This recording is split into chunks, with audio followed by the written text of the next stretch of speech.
Ia malei tai fou e pe yon sa ndia la na ona le fionga le tia kono ya tene lukilifi o le tia kono le kalesia katoliko mai le fionga o tufulele e le mtanga luenga sali moa.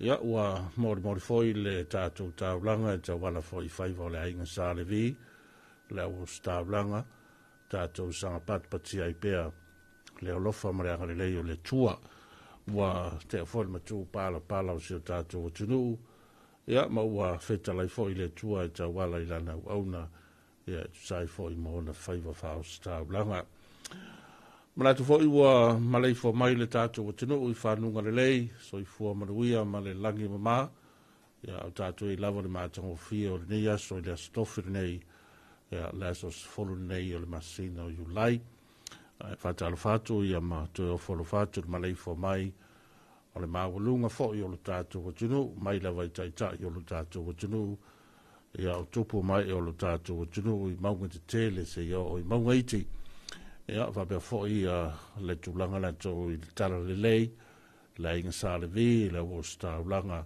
ia po fa fe inga ta ulangi so se fata fa i ta ulanga ma lo so i fu manuia ia ma lo fo i le langi ma ta to ma ta fo i ta wala i le to tuor ni le to i bi ia ma lo le poto tu fa se longa e le pensula i murunu ta to ai ni so vi ngore tua mai le fe pese ale solo le lo fa.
Mato de Masaoa, Kama Secondary School, 60 out to a beat. Le wala leo numero tasi Samoa. 2AB le si ufofongo Samoa. Vala au mai le vaenga le marketi. Mo sau fa la wiloa e fia fia e se tau fa amali loto. Mo le fa mama avenga. Mo oe malau businesi. Ua so ai Samoa, Amerika Samoa, toke lau, malelalolangi atoa. Iana la leo a mo 5 fa mo iwa tasi tesi male tasi, iwa lua tesi male tasi o fitu tesi male fa. Vala au nei loa i le telefoni. Valu fa lua ono tasi fitu. Ma fa fesili mo le vaenga o fa la wiloa. 2AB le si ufofongo Samoa. Numero tasi. Ia, ile mai ma le alfa mai o lo tātou tunu e pei foi ona iei nisi nā o tātou polkalame ia ma tūlanga mata o tātou whaasalunga lei tā fau. Ia, va pe fau le ia sa fau ma ia tūlu tātou sauninga lotu. Ia, mai le awhionga le tea kono le kalesia katoliko. Mai le whianga o tū fulele le tātou vosa tāulanga. Ia, wāru tātou vātapuia ma le tua lewa tātou momoli ai foi, ia lapa o malo, ma tātou bua foi mea i ma tātou sā, ma momoli mai le soifua ma le ola, ia wa tai mai foi, si o tātou utinu, nei tai au fau, mai malo longa le po ane po, e na ua tuana ia tuana nafi, ia manatu foi o le ua tātou palewhianga i foi, ia wani si o vaenga e pei o na masani ai, o ai o alu le falsa, le malu, ia o nisi la fo yo sauninga e pei o masani ai. Ia o ai fo yo lo o whengai ma tā penanga masani tonu ainga e tono maota malawa. Ia o wale toi fo ia yo le tunu i o na tūlanga masani e tiuta mga adwenga. Ia wapea fo ia tātou pespesenga na vi ingo le tua e pei o na sa pese ina atu e le au fai pese a le toliko le fai pese a le sulu o le lofa mai Amerika Samoa. Fatalo fatu nei taimi ma le fo mai ma le ala fai mai lo tatu o tunu. Ia ma lo le so folau, ma lo le so i fo maluia. Ma lo foi le langi mama a lo tatu o tunu i tonu ainga. Ia fa pe foi le tulanga o au te tele. Ia manatu o le wa tatu ngai mai tatu vai foi. Ia le fa soli ma le leia lo tatu ma te sili. Ia le nei a so fo ma le nei ta fo. Ia ai alo tō malosi ua whao popo, ia male soi fua manuia o tātou o tunu ua tātou iai nei foi tai o le stofi. He le aso lona fulu nei o le masino i ulai. Au te tolu foi, ia ua ia le tātou o tunu whale leo le lava whanga solo ia nei vai aso la tau i pisi lava o fōru tanga te tere nisi o kalesia. Ia te ilo foi o lai whengai nisi o vaenga na o tātou o tunu ma sauninga. O re nei foi tai au le ngata le malai i whangaa i whale ula. Ia, ai wapea foi nisi o vaenga e pei o le worship center i nei songi, ia poi nei murunu, le angai mai nei murunu, vaenga o lo tāpu vai tase foi fōnu tanga nisi o e kalesia. O ai foi lewa whengai ma whemalanga inga, vai langa laua usu mai le waa mai savai, whemalanga inga masani, ia usu atu le waa nei mo salafai, ia e whapea fōi lo tātou o tinu la tō i lunga le ala tele, leo na tātou whai malie, ia ua whengai fōi le si vaenga tātou o tinu le ngā tō lunga le ala tele, ia mai se la fōi o le malu tai au le lei, ia staimi fōi o na tui natu le o le talane nei o le tau, le mātou te wawai atu, ia e pei o na pasi mai ai fo ia le tātou ofisa o le waitau, he le peninsula nei Mulunu. Ia wā fo i se whaamtalanga, ma ni whaamamounga e tānga tutusa o mailu tātou o tunu, a o ni whaamtalanga fo i, e whesoaswa ni tele. Ia wāle ala whai mai, ma ni maleifo mai o le tō tele, ia malu tātou o tunu, nei teimi. Mai le ofisa le waitau, le tāo le lima le tāo nei, vai nga umaru tātou o tunu ea woi niso taimi manai timu e to ulu wa soloai vai nga umana o tātou o tunu i le so o le aso whalaile tae ao o le au whitia se vai nga o le langi ao whabe foi nai timu o le a iai Fa be fo ia le tulanga la tau o le ngata i fale, ia e la fo ia fa maunga o le ngata i fale i matu mo le so, e angi le tua aloa po savilia mai sauti te sae, e lua i le lua tesi ma le lima i ngalu mauma i le so, ngata i fale i sauti mo le so, o le angi foi le tua aloa po savilia mai sauti te sae, ia o ngalu mauma e le lua tesi ma le lima, e pe le wha mawina e le tātou ofisa. Mō le ngātai whale e tā ua tele i a le walalea. Mō la tau fo i e asiasi pēra i le ngātai whale meise ia o le au tau tai o le tātou tunu. Ai o le whamtaranga lata mai na le ana tuira mai e le tātou ofisa o le vai tau i le tau nei ia malatou tu whātasia i le tau le lima. O te lofo stai au mātango fie le lava e maua i a tūlanga lato ia o nai timu, o nai maulu ulu i le taimi, ia e susulu foi le lai ni so taimi, o ana pō foi a lesa mōri mawina foi, ia sa whaila foi ma ulu nai wanga, nai timu, i le selo vaenga o le tātou tinu. Ia male mai tātou wainga i fafo, ia o le tarana o le tau sa moneit, e la fo ina vela le ao ia o le po oka se maluluso le ia le anga le vaitau le nei o le vaitau nei le o ngatono le tausanga ina iaie Samoa va solo atu i masina nei ulai masina ukuso o le vaitau nei le famelo official vaitau o le vaitau malulu ia io no le tau le na e moni lava e afoi e vela le ao ia e pe ia o le po ia makua maruru aso le ia ma le faitau foi le le stotele ai ona o ngalu i o le maruru o ni sila ia ma ho i Australia ia o tau ngai maruru ia le lata mai foi nei le tulangi nei o le Pasifika ia msalo ina le mafugai o na maruru mai tātou nei vaitau ia o susu e inga la voltau pe ia lea e vava e tufo ia tunu i fafo ia ele o malo loa ia winga male ale o le tau o no swing o le tau ia ia fa e ia ilo longa e ia ta fenga e ia mafui e ia mavaenga uma fa pena oli mta upu ia o lo lawa lunga pea i tara noanga va o malo tai ta ia laulangi e na ia tau fo ia ele mta upu nei swing o le tau ai olo o talatu le tātou telefoni ia wā foile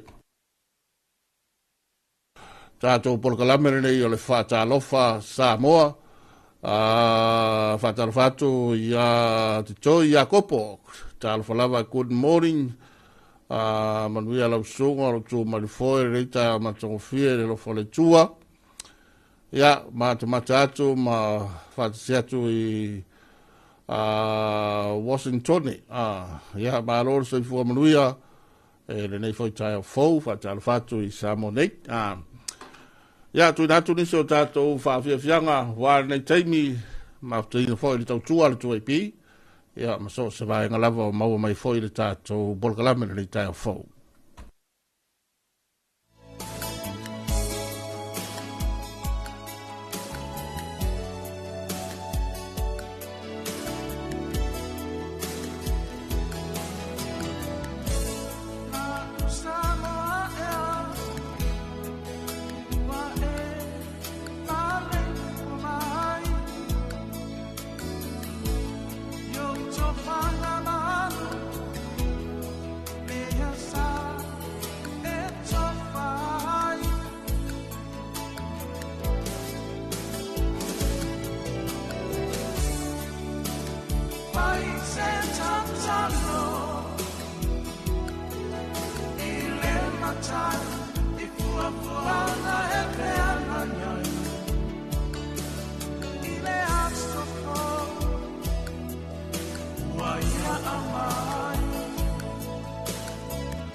Viangana mai le tofa ya suao Felice Micaele musika o le taimi o le taiao ya mai le poto tu o fa salonga le tue pe le peninsula le mulu o le taimi le wati le wa to fitu minuti o le tale o le fitu yo e wausu fole to tele ya po le fo wala usu le to tele ya mai so le tunu ngaru lue ya wa le to tele fa na ulai mano lo la tu wa onga ya wata pena foi fo no tanga la to usu nga fono ni so e kalesia lea o lo whaia la tau tau o fianga ma sila whainga. Ia wa foi tūlanga masani la tau e kalesia la tau whono whare tau sanga. Ia ma se la foi o tā penanga masani o whianga ima lo tātou o tunu. Ma le tua tāla fitu o na whafonga le o tātou o tunu e tātou talafonu.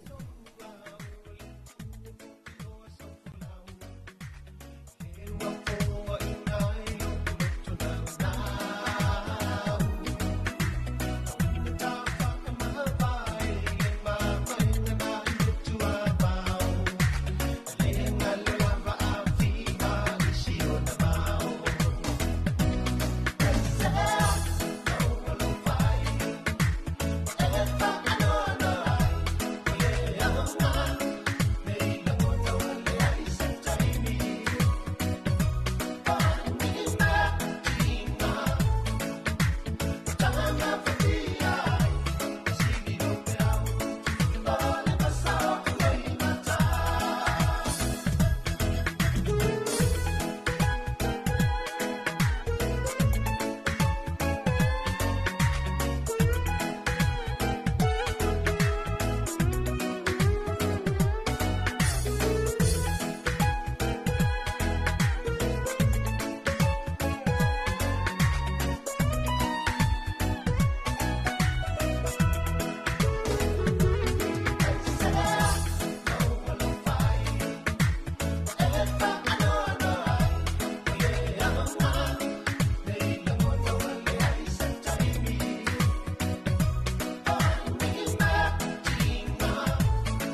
Tatio whawhianga o tai ao mai ato ala I teru hia ma le whawhianga Sina Paolo hao tātou iai le amatanga ia me sela foi o le malei fo mai o le tātou o tunu I whanunga le lei ia ua mata foi o na whiangai matapenanga masani masani uninga masani ia me sela foi o le tūlanga masani lantou si o tātou o tunu I ngā ruenga ia wale atina e manuia o au te tele Mala tuolo mo si atua tātou whasalonga I runga le ala leo ale lima whasfulu a mo a winga ia e le o maua mai le tātou au whalonglongo ia po le tātou au whafonga I le tātou wala leo na o le a mo ia po le lima whasfulu a mo se wanganai ia vaenga uma o le tātou whamo lea o tuina tuaia tātou whasalonga. Mreto lewa tātou nune tulai fitu ia usmai lau whafonga Telefou nei malwaing o telefou o le Toy B.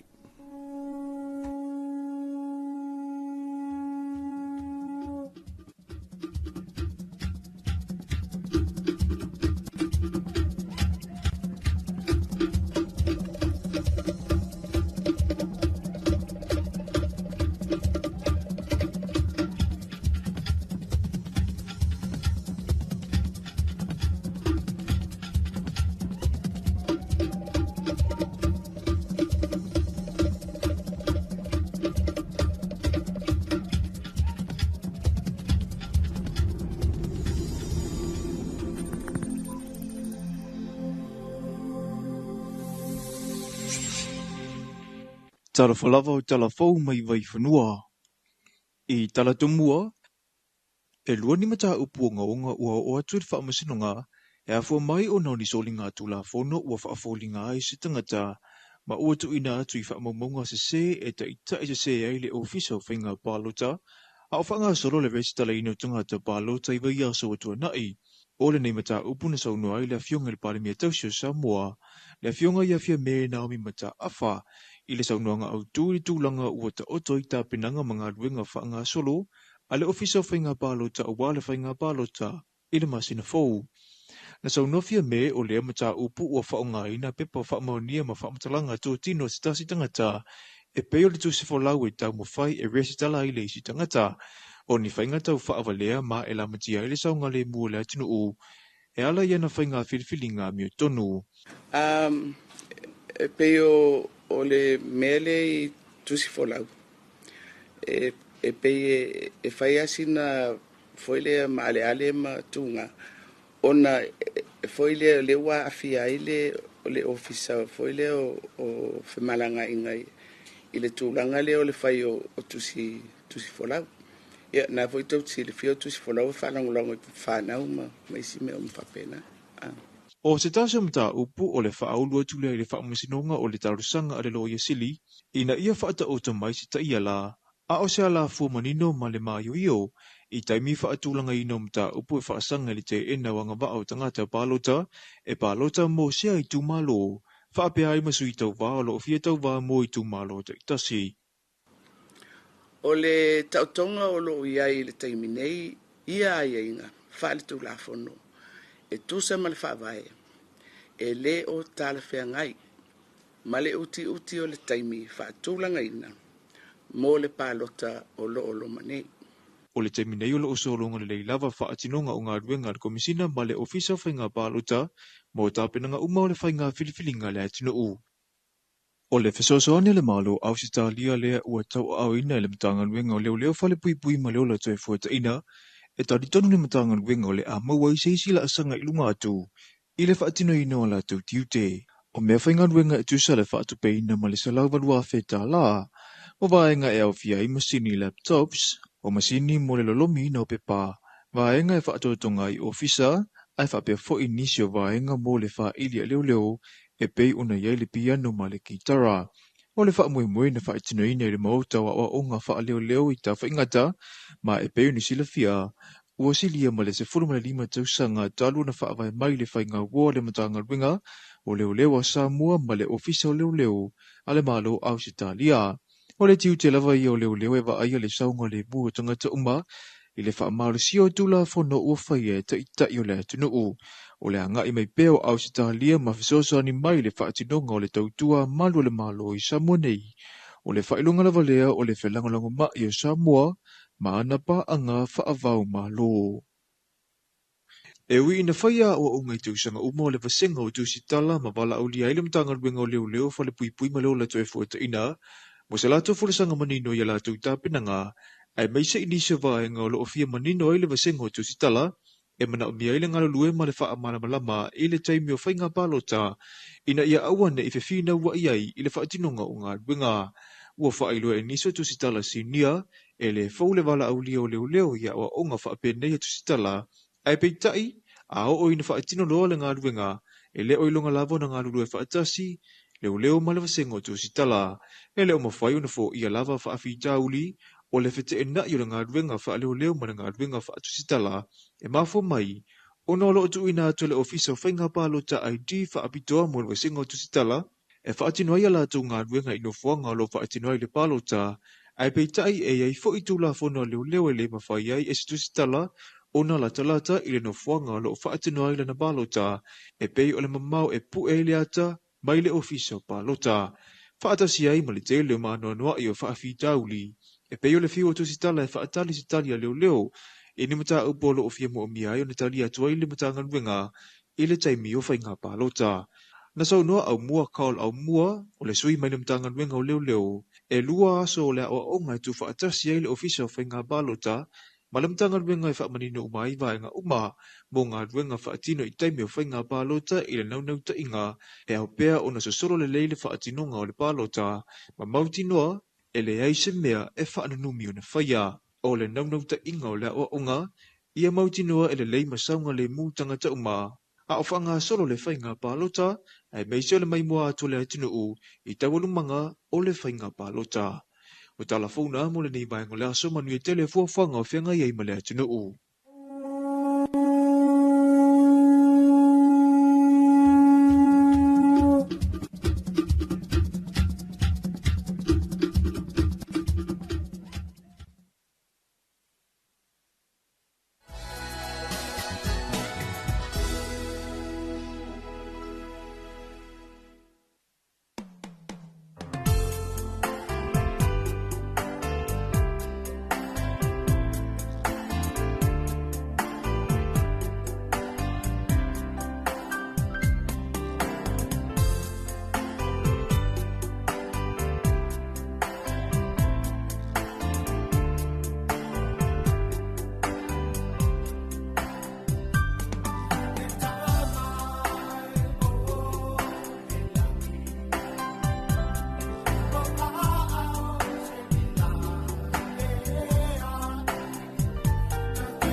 far and wide, over hills and mountainside. I've pushed aside my pride, all for love. I've traveled near and far, on foot, ship, train, and car. I've wished to born a star, all for love. I've broken all the rules and even played a fool. Sometimes I blow my cool, all for love. Through burning sun and pouring rain, and even though I feel the pain, do it all again, all for love, for love, for love, for love, all for love, for love, for love, for love, all for love. I've traveled countless miles, going in and out of styles, wearing frown and wearing smile, all for love. Sometimes my faith decrease and my anchor increase, still I keep the peace, all for love, for love, for love, for love, all for love, for love, for love, for love,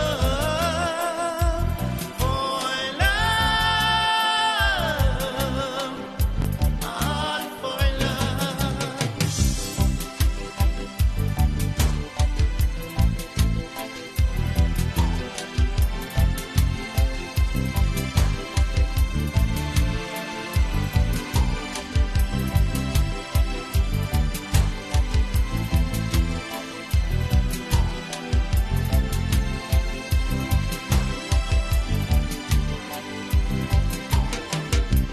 Man would sacrifice his world and then he loses his head. Sometimes a poor heart man, all for love. Woman will leave her home to roam and leave her family to be with the one she loves, all for love, for love, for love, for love, all for love, for love, for love, for love, all for love. Tasina whawhianga tai ao mai Isaac Pula. Ia i naua tātou angai mai whanei teimi o te atu fōi al waenga na tō talafou. Mai le waenga o talafou sunga mai tawaina i sāko ia ma le whawe moe tāle walu. Ia o le tai whawhonga leo le tātou tunu i tātou talafou. Te lo wa mino i le tō tele. Ia po le fo usu le tō tele pe o le masani ai. Tāpenanga masani tonu a inga. Ia tāpenanga waleanga i mai lunga le la tele. Walanga ata pena le tangata whainga alwenga fwoi le ia e fwoi mata penanga la tau i le tū fwoi le o le pito la au ma meo mata whai oi wha avi tā vale. Siaki lau sā, ai te lei tu ua i alo wainga, i a pole lei mea uma, i a malau lai sene avi tā vale, i a wainga uma whapena, tiu te wha avi tā vale, i a e sawe fwoi la, i a lea ma matai fwoi i a tūlanga la tō, i o whemalanga inga masani, ia e tau la i lava mea uma e le saunga le mu ia e ala lea i le whauta uta ia e me se foi o lo fai fai mari lo fai fai le mu ia mai ia e onu sa i lungo le ala tele mai langa e le sa wala tele pulei o e pe pulei ia pa o le tato angai mai foi le tato tunu ia wa mo ia o le wala nya onga malo lo to tele fana o le tu wal nei taimi do nga tono to sanga fale onga a le lava pisi e le ngata o ngā ruenga masani ia ma tūlanga masani o lo tātou o tunu. Ai whapea fōi a tūlanga la tōui o le pisi me nei o fōrutanga ia ma vaenga o lea e tari malo ma tumu e fōi si o tātou o tunu, te leo la tōu ma lo tātou o tunu, ma inga ia o leo malanga mai a tunu mo mau, ia ma whaasolo ai fōi a tūlanga la tōu. O fōrutanga e pei o na iai ia le nei vai aso a whamalo atu le ngata o taitai o e kālesia o lo whengai ma fōrutanga.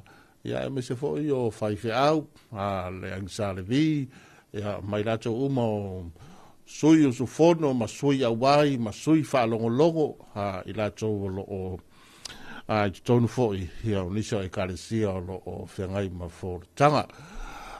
Ma tu fōi, ia ua ia le malu tai au, ia ma se iputi alu tātou tinu, e tā ua tele, ia kama vevela la ngā ia makai fōringi aso manita, ia wai a whai o langa ingua ngā pōle si ronga peire ngā maua ngafi. Ia wai lau so manita au. Ia i tauna singa me vevela, fōringi le kau whakei, kau whakei, ia i fōringi ngai lo le isi ala mai wha mai pe ia maanga ia e koe wha au au, koe so. Whatala whatu i se uso ia Jacopo Titoi. Titoi Jacopo, mafta mai oi whea, Washington, i oi Amerika, i oi malo lava, o amai tātou i nāri malo tele, ia alofa tele atu, whatala whatu fo i le whionga e tapuala, fo lima, tau tofi, ia el motele i salawhai, malo tofi, ia o amai tātou i savai, ia lava na tala tuori tātou telefoni, ia amanatu a matafoi o le pisi e po la e marolo ma tō wha ia le vaenga foi masani o le warau mai me se ale wali o lua ma kamare o mai longa tele nisi o vaenga lenta ua le sunga matawina le vaenga o talfou ma o vaenga foi le ta ua tele mo me o tutu punga o le tunu e tulu mata i lava lo tātou tunu ia tūlanga o leanga iai le whangai o ingo le tātou malo, i lalo fo i o le pulenga. Ia olo iei nei ni tātou malo tausi, pei ona iei nei teimi, wa ngā ruenga i am vaenga uma, olo a ngā iei le wha o wina fo i o ngā ruenga, le lei mo le tātou o tunu. Ia ai mai se fo i lani si o vaenga o lenta, ua le vaenga o talfou. Vaenga i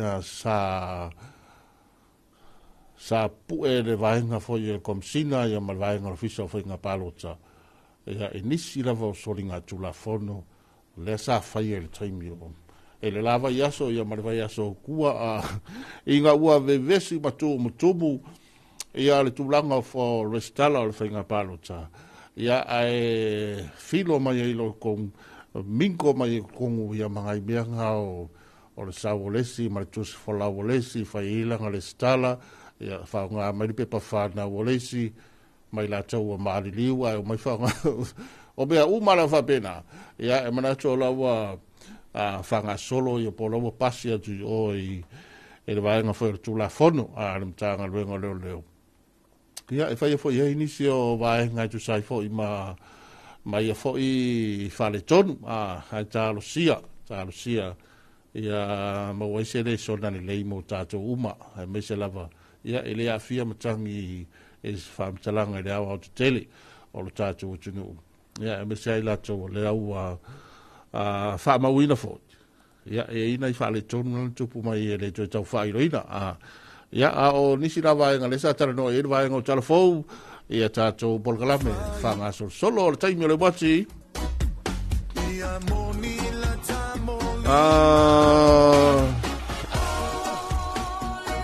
Walua sutasi minute leo wa te nei ia lefo, le tulai fitu ai tu fafo ia o tala o tau manaia o tala o tau samonei ia oe o mutatu wainga lo mai mo mai atu no i fafo. Pese pse atu Josefa Failua.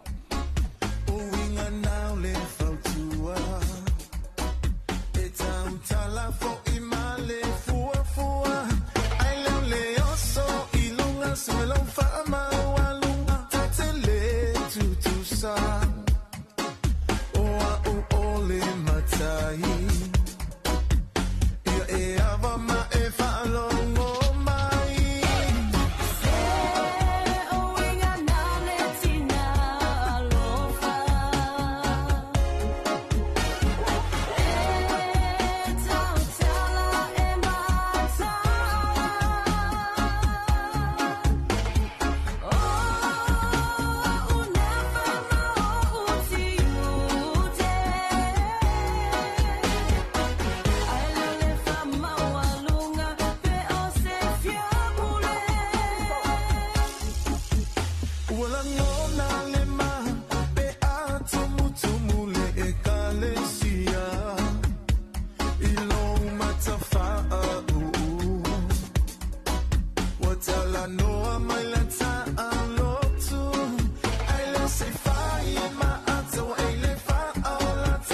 Talofa, o fela mamoe, o la pele fa pele pele la lima fas fu amo, ia koe sasa minga ko musika si fa malu si los se ema ko kingo.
Nai va fianga be ona be special tuai ia John Parker ia wa fo ia le fa fo mai le tatu tunu fa be fo ile mai mo mai lungo penga tafa langi wa ia tu fa fo ia wa mata fo ia na tau tatu tia mai ma tau solo mai fo ia avele la lo fo ia sa so lang le te ia so a pe a fua ia itaranoanga ma fa mo bonga mai le tatu tanga luenga ma le ofisa fo ia le vai tau o le fa pe mai ia nai timu inisio taimi ia e pe yo le vainga wa te tele ia le tulanga o le so ia e lang de leila va ia tulanga na tau ia o le tau ia malo fo ile uso le tele mana te fo i wata wa mata ni se o ngā ruenga he ngā ruenga ua amata le tau le ono le tau nei ia malisi la foi o tau mawhainga malisi o la vasinga mata ia va pe foi le fai mani o le tātou tinu ele ngata o le wanga mai le tōtere lungo le la tele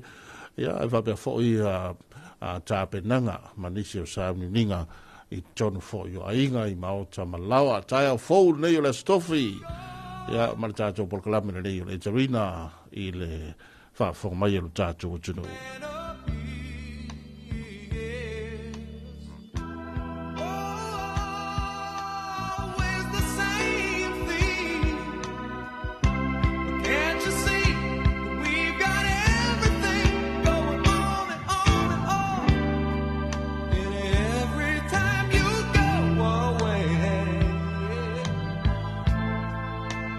Take a piece of me with you, and every time you go away, take a piece of me with you. Go on and go free. Maybe you're too close to see. I can feel your body move, but doesn't mean that much to me. I can't go on singing the same theme, 'cause you can't see we've got everything, baby, even though you know that every time you go away, take a piece of me with you. Just don't care every time you go away.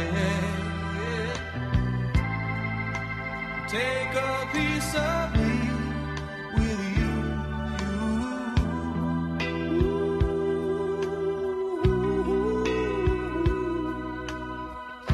'Cause you can't see we've got everything, baby, even though you know that every time you go away,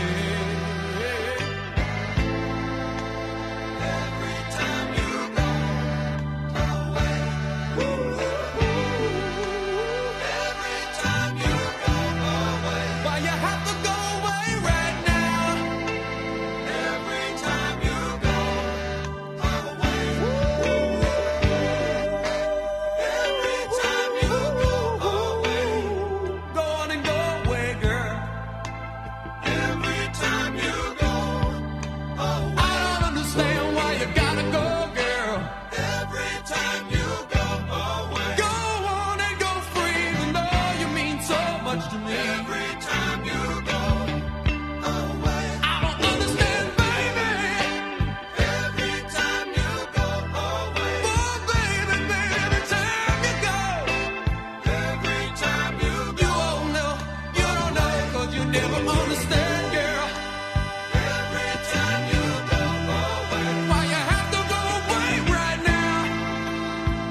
So no problem, so no problem.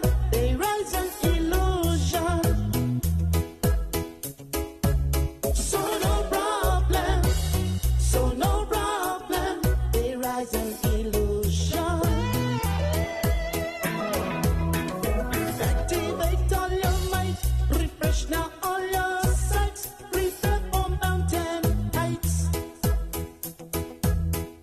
Instantaneously and pull you all over it realistically. Withdraw all your sorrow and we have to keep on moving to find a better tomorrow. So no problem, so no problem. They rise an illusion. No, no, no, no, so no problem, so no problem. They rise an illusion. You can say anything that you want. I don't even care. You've been slapping my neck, you've been tearing me down every way.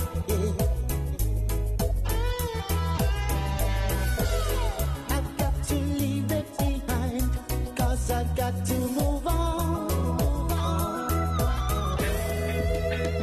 Well, the river's deep and the valley's high. I'll keep moving on. All those mountains high and there's rising tide. I keep moving strong.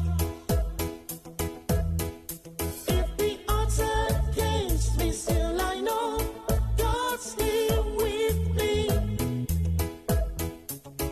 Ooh, so no problem, so no problem. They rise an illusion. So no problem, so no problem. They rise an illusion.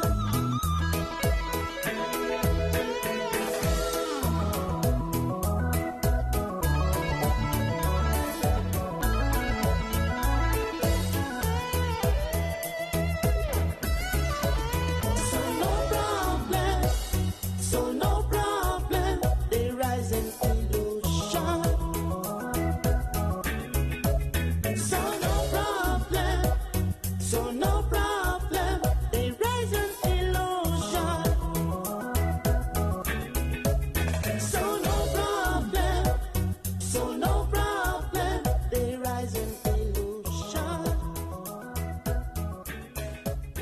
So no problem, so no problem. They rise an illusion.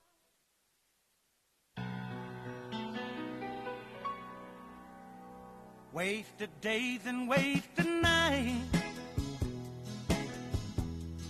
I have left for you behind. For you don't belong to me. Your heart belongs to someone else.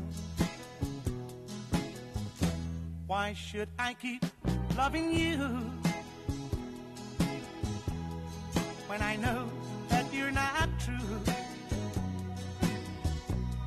And why should I call your name when you're the blame for making me blue? Don't you remember the day that you went away and left me? I was so lonely, prayed for you only, my love. Why should I keep loving you when I know that you're not true? And why should I call your name when you're the blame for making me blue?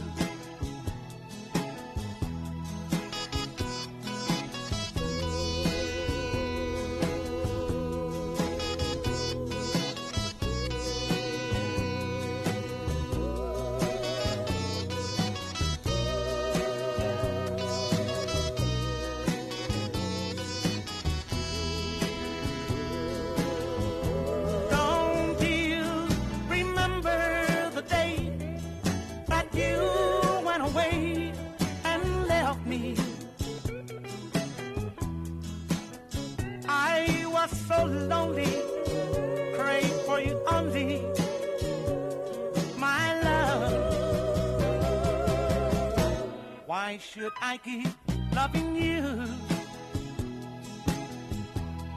when I know that you're not true? And why should I call your name when you're the blame for making me blue?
Le tina fa fianga mai la we besere na le rosa pa e mai le fianga no fa li va tal fati a li wa inga ya va per fo i le uso ya a folima ina mo tele se la fai ma lo so fo manuia tai fo ma mai ya ma le la uso le to tele le wa fianga i fo i marisio ta penanga masani mai se ya o le tawa mtanga nga wenga le programa nei o fa fianga le Tarina le tau le stoffi.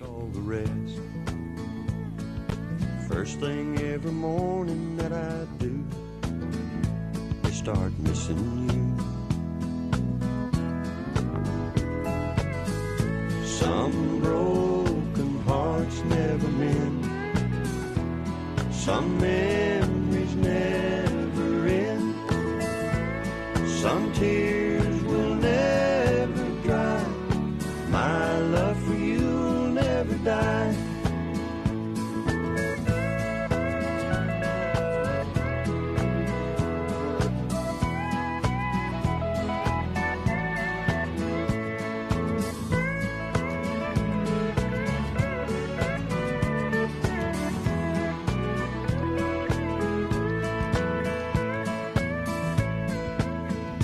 Rendezvous in the night, a willing woman to hold me tight. But in the middle of love's embrace, I see your face.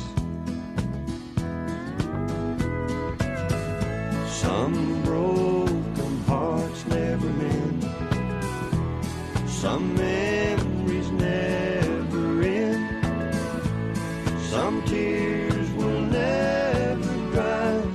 My love for you'll never die. Some broken hearts never mend.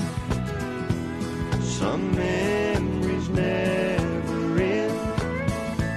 Some tears will never dry. My love for you'll never die.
Yes, I do. Now give me just a little time. You're in my mind. Girl, I wanna shake you down. I wanna rock you down. I can give you all the loving you need. I'm gonna love you. Come on, let me take you down. Well, we'll go all the way to heaven. Girl, I've been missing you. And you know, it's funny. Every time I get to feeling this way, I wish I had you near me. I want to reach out and touch you.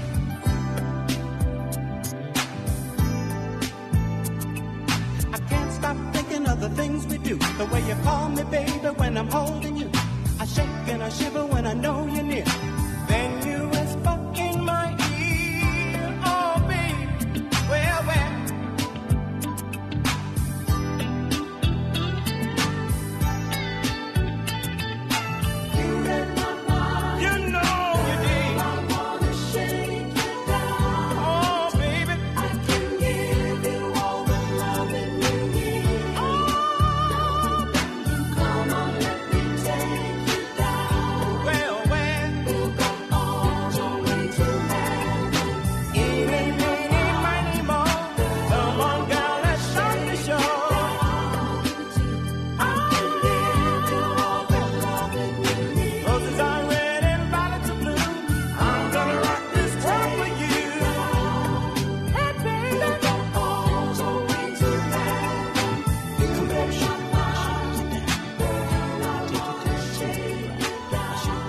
Tato pa whiwhianga ua whamai atuai tanto pespesenga masani o le tai ao ia ma whawhiwhianga ua fwoi le whawhonga mai o le tato tinu ia pole mai mo mai fwoi tato pole kalame whanga solo nunga fwoi o penga te whai langi le api o fwolinga i le nei tai a fwo le stofi mana te fwoi ia o taunu o le totele talia le taimi o ngā luenga i le ngata i le talwhatai ma le taulanga nei o pia.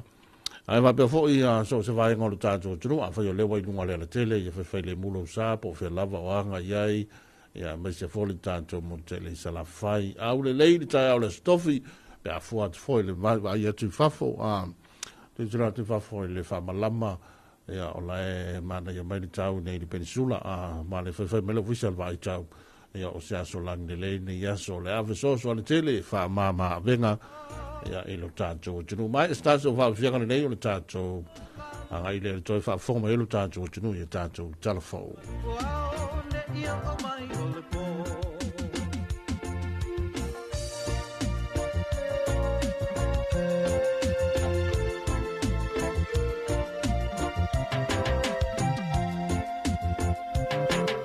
Nei mana tu mama se si ona ko a o tau le alea tofi ua tu uina mai so o se ngā luenga Ka lulue ma le whilinga Au le whaalongolongo tinga Ai se ulu maloi mata o le a sele sele ma le fia fia Le au au na le nei e na ngalue ma le wha maoni Ulu fale maia i le fia fia ma le oli oli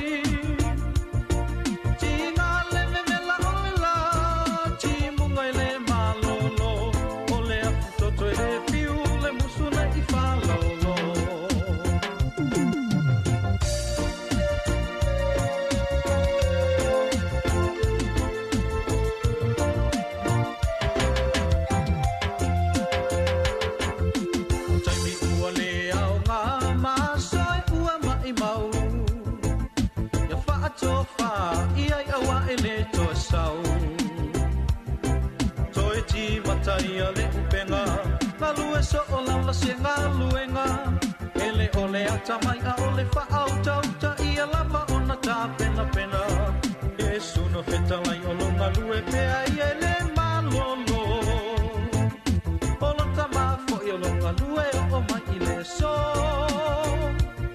Ia fai le ma a onga le o langa sa ili malo Nga lulue ia manu o ao le ia o mai o le po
tala falava o tala fau mai vai whanua. I tala tumua, e lua ni mata upu o ngaunga ua o atu wha amasinonga, e afua mai o nau ni soli ngā tula fono ua wha afoli ngā ai si tangata, ma ua tu ina atu i wha amamunga se se e ta ita i se ai le ofisa o whainga pālota, a o whanga solo le resi tala ino tangata pālota i vai asa o tua nai, o le nei mata upu na saunu ai le fionga le pāle mia tausio Samoa, le fionga ia fia me Naomi mata afa, i le saunuanga au tūri tūlanga ua ta oto i tā pinanga mga ruenga whaanga solo, a le ofisa o whainga pālota o wale whainga pālota, i le masina fōu. Na saunofia me o lea mata upu ua whaonga ina pepa whaamaonia ma whaamatalanga tō tino si tasi tangata, e peo le tū se whalau e tau mawhai e resi tala i le isi tangata, o ni whainga tau whaawalea ma e la matia i le saunga le mua le atinu u, e ala iana whainga whiriwhilinga mio tonu.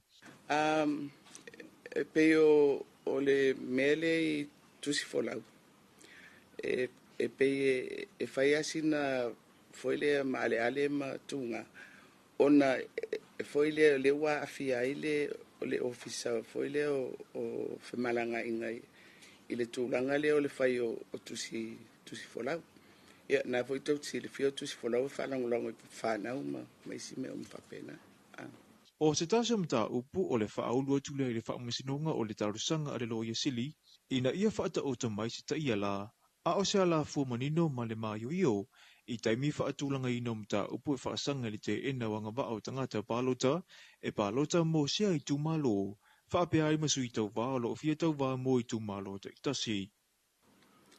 O le tautonga o lo iai le taimi nei, ia ia inga, whaale tū la fono.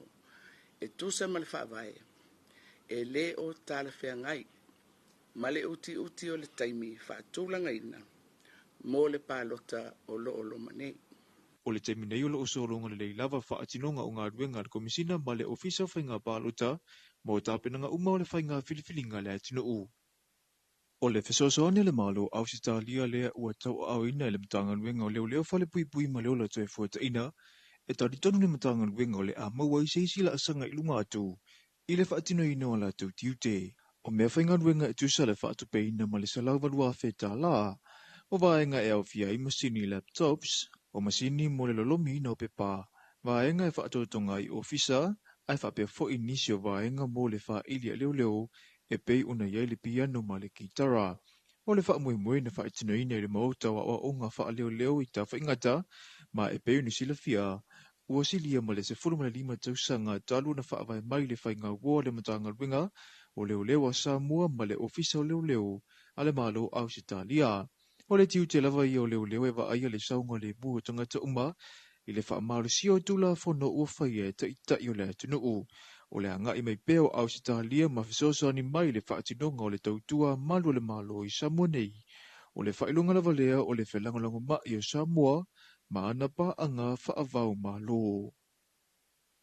E ui ina whaia o ungai tausanga uma o le vasenga o tusi tala ma wala au lia ilam tanga ruenga o leo whale pui ma leo la toe fuata ina, mo se lato fulasanga manino i la tau tāpinanga, ai meisa inisa vaenga o lo ofia manino i le vasenga o tusi tala, e mana o mia i le ngalo lue ma le wha malama i le taimi o whainga pālota, ina ia awane i whewhina ua iai i le whaatinonga o ngā ruenga, ua whailua e niso tusi tala sinia, e le faule wala au leo leo ia o onga whaapene i tusi tala, ai peitai, a o ina whaatino loa le ngā ruenga, e leo i longa lavo na ngā lulue whaatasi, leo ma le vasenga o tusi tala, e leo mawhai una fo ia lava whaafi tauli, o le whete e na i o ngā ruenga wha leo ma le ngā ruenga whaatusi tala, e mafo mai, o no lo tu ina to le ofisa whainga pālota ID whaapitoa mo le vasenga o tusi tala, e whaatino ai ala tu ngā ruenga ino fuanga lo whaatino ai le pālota, ai peitai e ai fo i tūla whono leo e le mawhai ai e se tusi tala, o na la talata i le no fuanga lo whaatino ai lana pālota,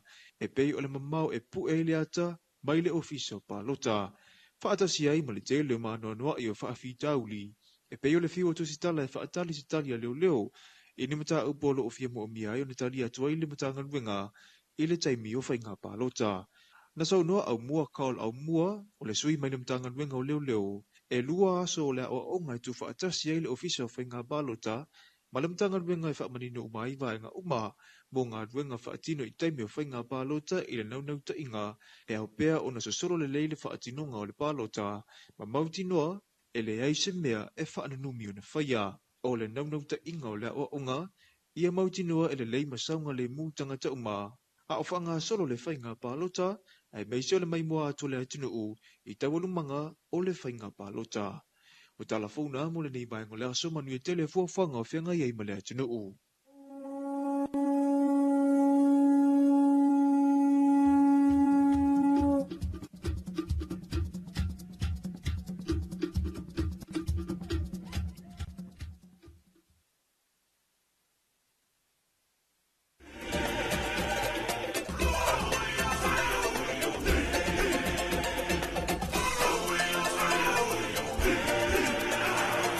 We are Punyalava. We listen to Radio 2AP on AM 540, FM 107.4, and 91.1. 2AP, the voice of Samoa.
Ora na wa whaafonga stasi na whaawhianga mai a Suao Felice Mikaele hina ua taurunga atu ngā ruenga taurunga longo ma le vaenga o talafou o le toi pi. Ia e pe o le sao ni a ma whaonga na atu le sunga ia mai te waina isako a Charles Fulua i le awoli. Ia whape fo i le tau le lima i le whiawhiana nei. Ia o taimi whaatulunga ina o le pitola au ma le taurunga longo ma le vaenga o talafou o le toi pi. Ma natu wa mata le tele o niso ngā ruenga. Ma se la foi a vaenga o pisinisi o kampani ia o vaenga e masani o le tare valu a mata ia wa le wate ale valu se la foi ia wa whapena foi o na ieilu tātu o tunu i ono foi tūlanga masani i whono tanga o le whanga solo ia tau whianga foi ma se le whainga le tūla tō e kalesia ia la tō whono tanga malo vole usu whono whautai foi wa ele ngata o lau ma vano malanga mai to tele mai fa fono o fono ia e mautinoa e manu ia ia tātou a vaenga foi o pisinisi a le au whakauiri, le au whakauie, le au whakaungiu ma vaenga umo whapena ia e manu ia tele nei o tātou vainga nei e a se asi mai ia ma whamawina i foi e le tūlanga la tau o tupe maua vai telefoi e sosia la tau ma le tamao ainga ia o tātou o tunu lea e tau ala mai le whaitotoa nei o le ngata o tātou ainga ma langa mai whafo ia a e whapea foi ia a vaenga o tangata tāwhao mai mo mai whafo whanga solo pe le asora nei al tūlanga la tau restala o suita wā mo le whainga palota te loa tau mai pa le a e whanga solo le asora atua nei ia e pe o le fatua mata le veso fou ia fa la loa suita va o no sai pe ai le veso fou nei to ia fia ku se fa moi moi se sui ka va ia ile nau fo le ia ile pe o le tama taimi fa tu ngaida le e tu na mai le tato fisa mal komsina o fainga palo ta o le vai so fou ia e fatua mata ia le pitola au na me vaenga le na o whalau loa tātou sui tau wā, ia ngai ai tu malo, whailoa i maainga, whailoa i manu, mawhioanga, whailoa i mai kalesia, whai whaasalaunga le TV, newspaper, le tio, ia vaenga o mawhapena, mata le vēs fau, ai pe le vēs oare nei, ia o le whanga solo, ia le tūlanga la tau le stala, o sui tau wā, malawa, lea o lea whamoi moe, ia e tau stolim tama mo e wal fai ngā whiwhiringa le whai ungo le masina fau.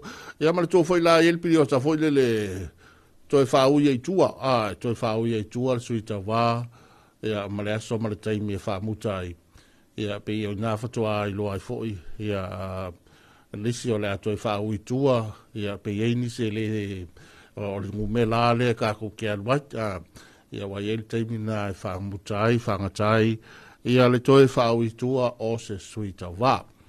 Ia o le tere na vaenga whoile le tāpenanga le tātou o tinu, ia wā le tātou whainga whiwhiringa, mai le tōwai atu e lima se lau le whai o leo e marau mia, mai le komsina ma le whisa whainga palota, ia lima se lau le whai o leo e marau mia mo ngā ruenga i le tātou whainga whiwhiringa, e afe lima se lau ia se numero fa pena le to vai troi ia tangata whainga ruenga la to tau na avanua ia mo le whatinonga le tātou ngā ruenga e whiaila whainga ruenga atua ia o tangata ngā rue mo le whainga le palota o leo ia mawainga umalawa ia whiai ia fale palota e fasela muntupu ia fale palota ia vape foi tātou pusa palota le famile e whungar komsina ia o le oka mai ni sila kama ki o aka foi e pe tamaunga foi e lo atual e lo kwa kongo le pusa e o pusa i palota ia le whaunga i ni sila ia matunu i fafo ia leo lea whamo mo e taunu mai oka mai ni sila ia e whanga solo e le tātou whamo mo e o tātou o tinu lo winga ia e le toi whaunga ina pusa foi e le whaunga sasawa i pusa lau papa ia al whamo mo e nā malo ia mane whionga whakomsina o le mai tatou pusa ia mai fafo e vanai i le tūlanga na tō le whawe mo le tatou palota. Tatou anga i niso tatou whawhia whianga. But someone's waiting there for you. Morning star, let me touch your golden sunlight. Let me dream away the dark night. Let me ride your silver cloud. Morning star, promise me you'll be here tomorrow. Wash away my pain and sorrow in God's golden morning sky.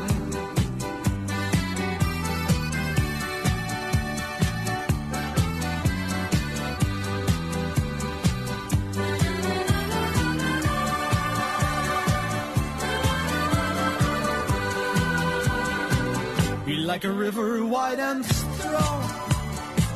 Don't be afraid to trust a friend. So let your life will be a song. Sing with that feeling in your heart. Morning star, let me touch your golden sunlight. Let me dream away the dark night. Let me ride the silver cloud. Morning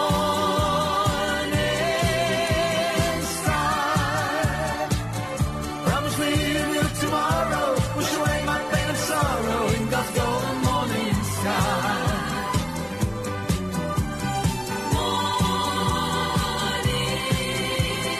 star,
Open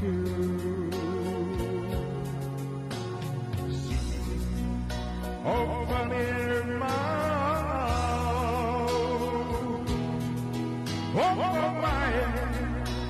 open my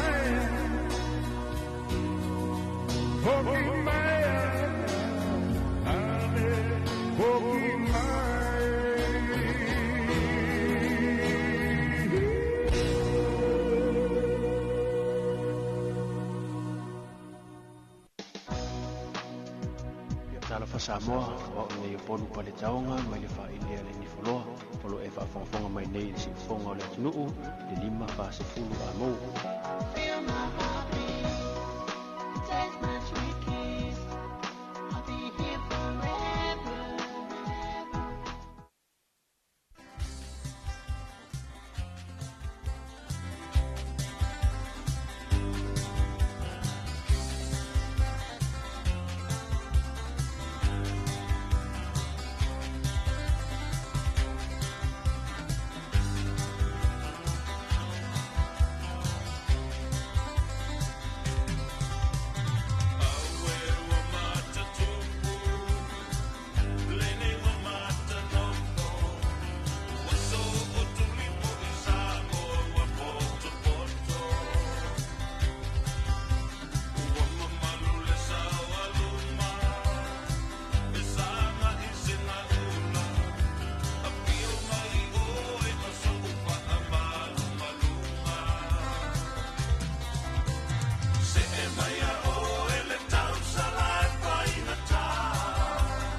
cold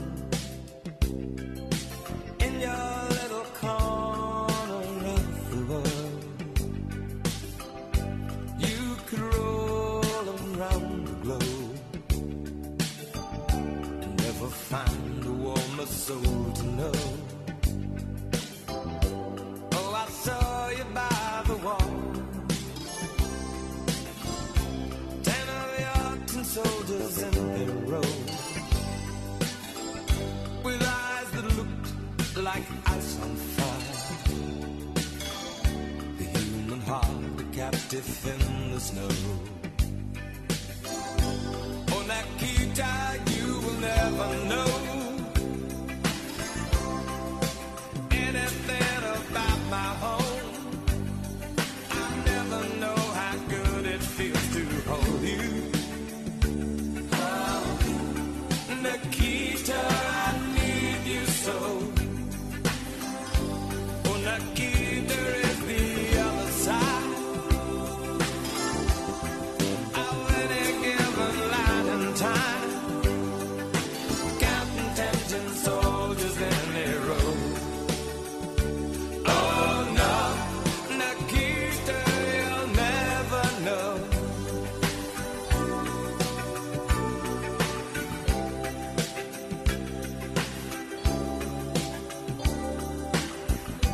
Do you ever dream of me? Do you ever see the letters that I write?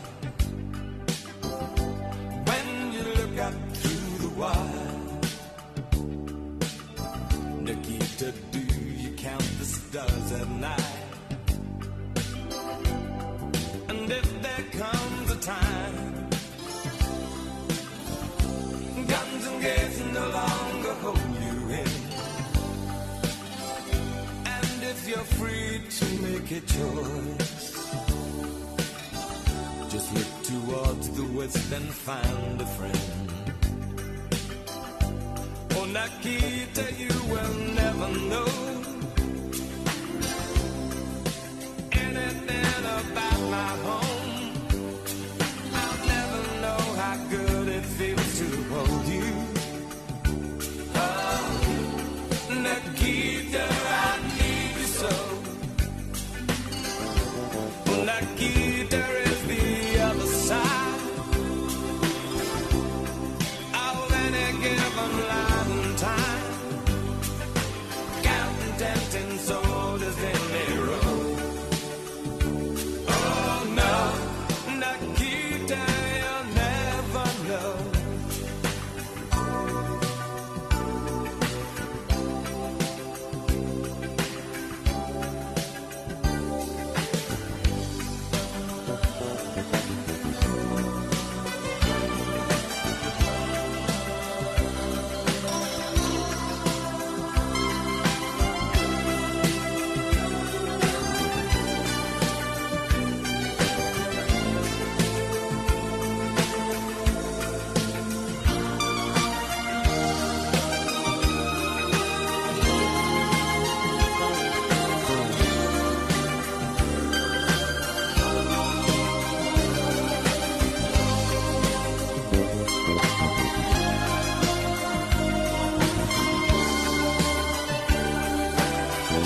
Oh, Nikita, you will never know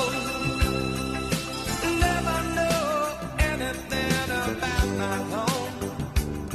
I'll never know how good it feels to hold you. Nikita, I need you so.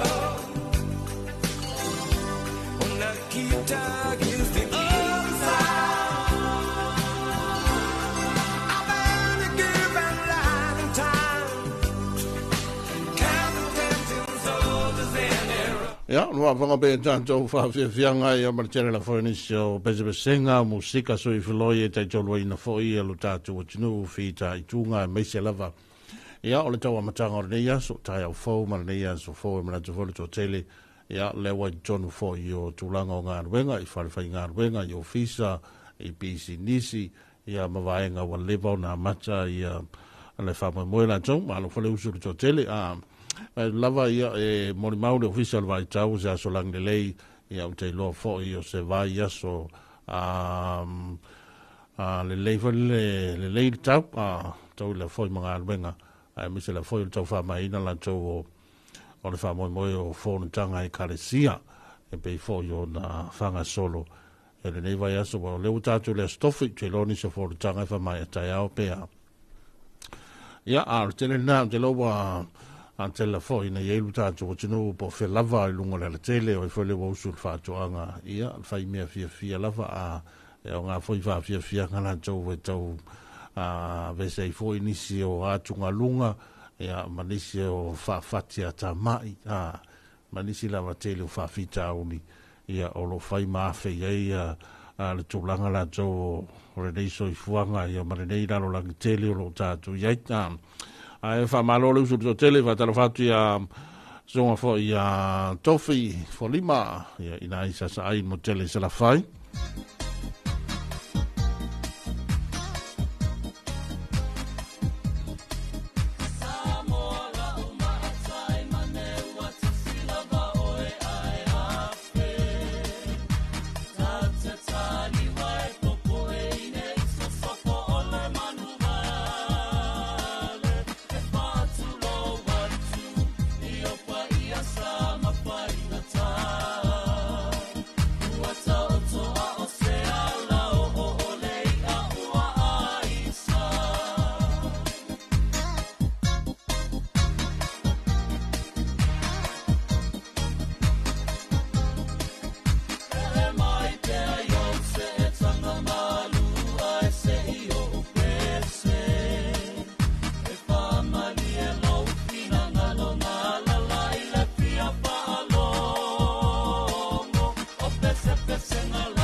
Taro Samoa o New Zealand ke longe ia lo e fa mai le JP.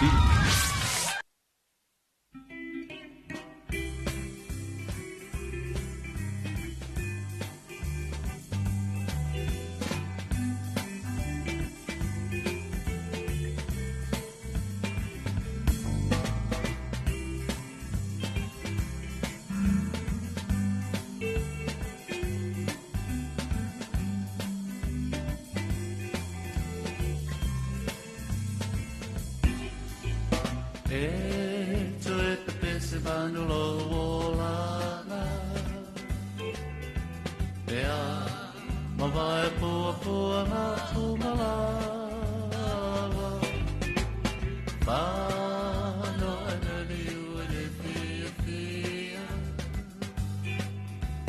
Se maftana uate fantasia Ele fia Wafalia Talo ai lelo fa Ia padile tasala Le madongi rosa sala ole puta sala Oh titiwa ia wena La perina la lula fala E mo o mia e te leo tama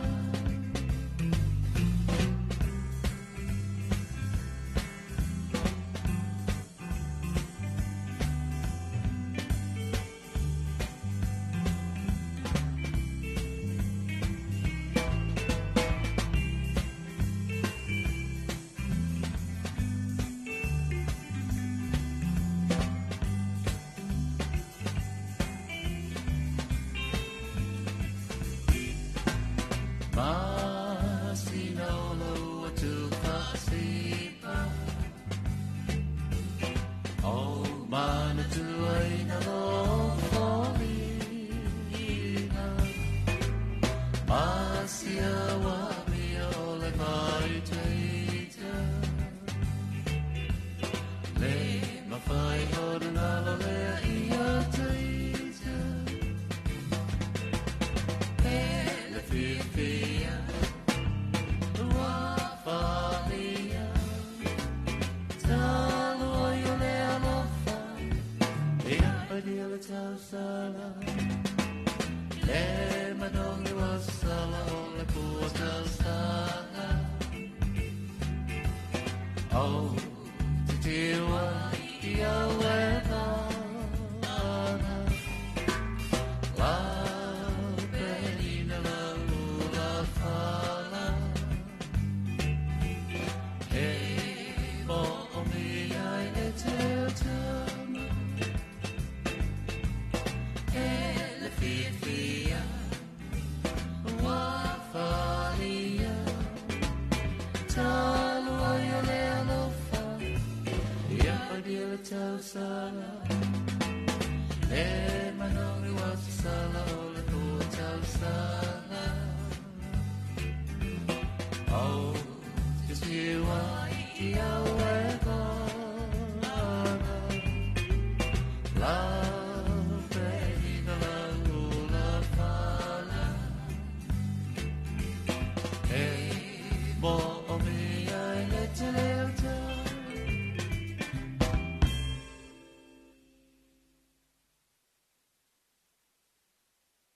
But we had one more important sound we wanted you to hear.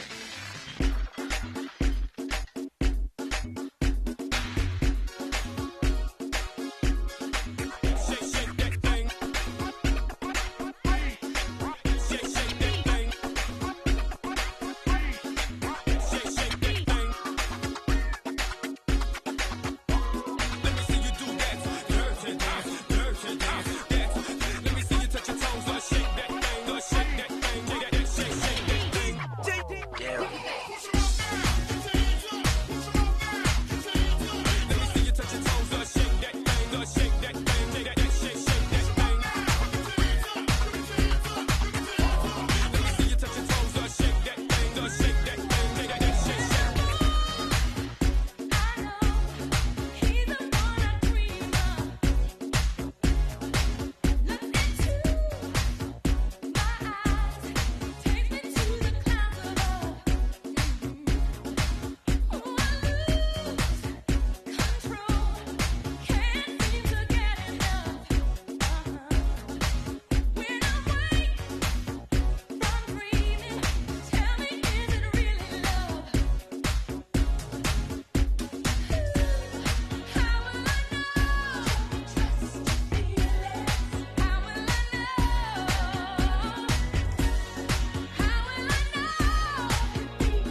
tere lewa ia tulanga fo yo fa fianga ia lo o fa pena alfa fo mai lu ta tu tunu lunga fo le tua le joy pi ma tua ia o lo mo sia tua ta tu va lunga lunga le amo ia po le lima fa fo lo amo ta lo stai me ta nei ia no toe anga ile fa le no le va engo ta tu fa lunga tu nei ia na le fa mo ia o lo anga i joy ta tu fa lunga le te mo le wa le o to 5 minutos no ta le iva Tala iwa, ia le tātoro liu le tala mai wale si whasa lawa ni sila e pei ona masani ai. Ia awa taurunga toi fo i mara tātoro programa le whatalo fa Samoa, maro ia tele whaiva matiute, ai mai se lava ia o lava singa masani, pale whenga i le tātoro tunu i le so.